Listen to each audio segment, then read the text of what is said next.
Haryana Lokhit party NDA का हिस्सा है और जब आपका आप किसी के हिस्सेदार हैं, गठबंधन में हैं, एनडीए में, तो अब इलेक्शन में जहाँ भी ड्यूटी लगेगी हरियाणा लोकहित पार्टी की, मेरी, गोविंद की, जहाँ भी हमारे आदमियों की जहाँ ड्यूटी लगेगी, इस प्रदेश में कहीं भी कोई भी काम मिलेगा वो हम उसको बखूबी निभाएंगे और पूरे प्रदेश को मालूम है कि जहाँ मेरी ड्यूटी लगेगी वहाँ मैं काम करूँगा।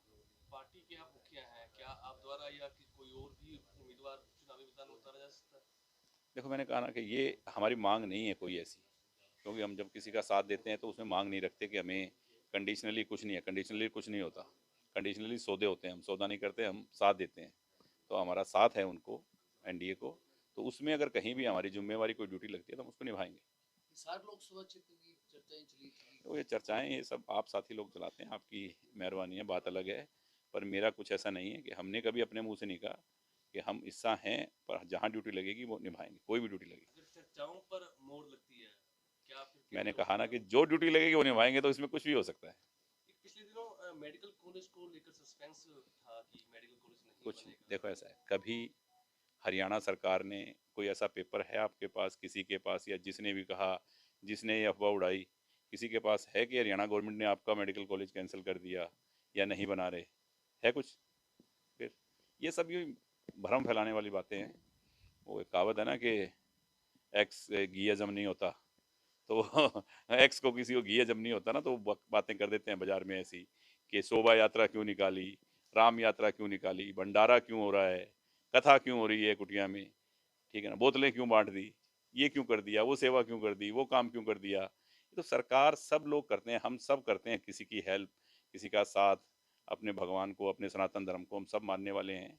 तो ये तो वो लोग हैं जिनको ये चीज़ें हजम नहीं होती, वो ऐसी बातें करते हैं। आपके कार्यकाल को खत्म होने में 5-6 महीने का वक्त पड़ा है, तो आगे क्या रूपरेखा रहेगी? देखो, जो काम मैंने बोले थे वो सब काम हो गए हैं, सब काम होंगे, कोई ऐसा काम नहीं रहेगा।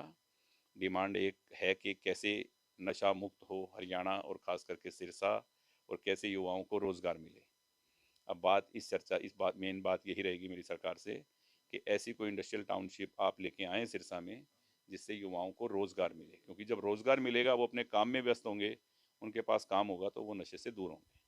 देश में एनडीए की ओर से लगातार कहा जा रहा है कि एनडीए इस बार 400 पार। आप प्रधानमंत्री नरेंद्र मोदी के कार्यकाल को किस रूप में देखते हैं? मैं तो यही चाहता हूँ कि जो उनकी सोच है, वो सरकार का, जब देश में अगर किसी का साथ दे रही है देश के लोग और जनता ने मन बनाया हुआ है, तो वो भारतीय जनता पार्टी के साथ। इसमें 400 पार और 450 पार, 425 पार, कुछ भी हो सकता है। जब जनता जनार्दन है, भगवान है, जब उन्होंने सोच लिया तो 400 पार कोई बड़ी बात नहीं है, 400 पार होगा। कांग्रेस की ओवरऑल स्थिति क्या देखते हैं देश के हिसाब से और हरियाणा के हिसाब से? मुझे तो लग रहा है कि ये भारत कांग्रेस मुक्त होगा। इनकी स्थिति तो मुझे ये ऐसी नजर आ रही है।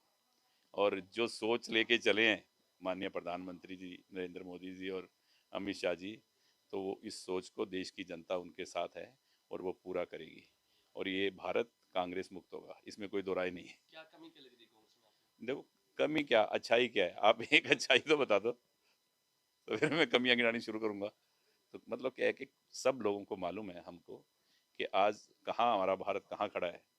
हिंदुस्तान में ही नहीं, भारत का नाम पूरे वर्ल्ड में कहाँ, किस पोजीशन पे, किस सम्मान से, किस तरीके से लिया जाता है, आदर से, ये पूरा हिंदुस्तान का बच्चा बच्चा युवा जानता है कि कितनी आज इंफ्रास्ट्रक्चर, कैसी सड़कें बन गई हैं, कैसा प्रदेश में तरक्की हो रही है, ये सबको मालूम है लगातार एक सवाल देश लोगों का। के बीच घूम रहा है कि जननायक जनता पार्टी बीजेपी के साथ अलायंस करके चुनाव लड़े।